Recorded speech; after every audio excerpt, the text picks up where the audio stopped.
Sir एक और सवाल है, आप बता रहे हैं कि आप कभी बीपीएससी का एग्जाम ही नहीं दिए, आप शुरू से तैयारी जो है वो यूपीएससी का किए, फिर बीपीएससी का सिलेबस आप बाद में पढ़े होंगे तभी ना तैयारी करवा रहे होंगे, क्योंकि आप बता रहे हैं कि हमारे यहाँ स्पेसिफिक बीपीएससी के ही हम लोग फैकल्टी हैं, टीचर्स हैं उसी के अकॉर्डिंग।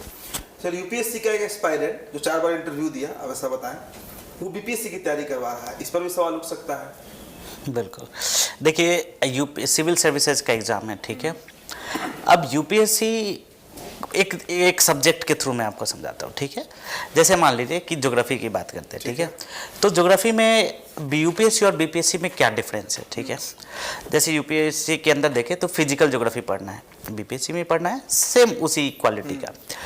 वहाँ भी इंडियन ज्योग्राफी पढ़ना है, यहाँ भी पढ़ना है। डिफरेंस क्या है? तो यहाँ बीपीएससी में बिहार ज्योग्राफी को एक्स्ट्रा एड ऑन करना है। तो बिहार से मैं हूँ तो मुझे माउंटेन क्या है, पर्वत कहाँ है, पठार कहाँ है, ये तो मुझे दिखता है ना, वो समझ में आता है मुझे, तो मुझे बहुत ज़्यादा कुछ उसके लिए एक्स्ट्रा करना नहीं था।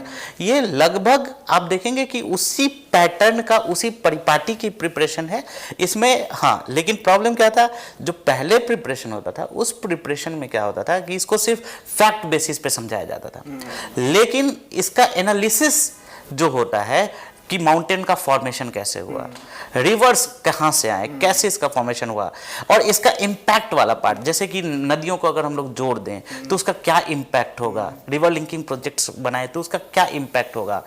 तो इन सभी चीज़ों को, एनालिटिकल पार्ट को हम लोगों ने इसके अंदर क्या किया, इनकलकेट किया, ठीक है। और ये अगर यूपीएससी का प्रिपरेशन कोई कर रहा है, अगर मेंस किसी ने लिखा है, तो वो इन चीज़ों को बेहतर तरीके से समझ सकता है। तो उसी चीज़ों को, उसी को जो यूपीएससी की जो चीज़ें थी, जो कि बीपी, और आप देखेंगे रिसेंट टाइम में ना, तो 68, 69 बीपीएससी में काफ़ी एनालिटिकल क्वेश्चंस पूछे गए हैं।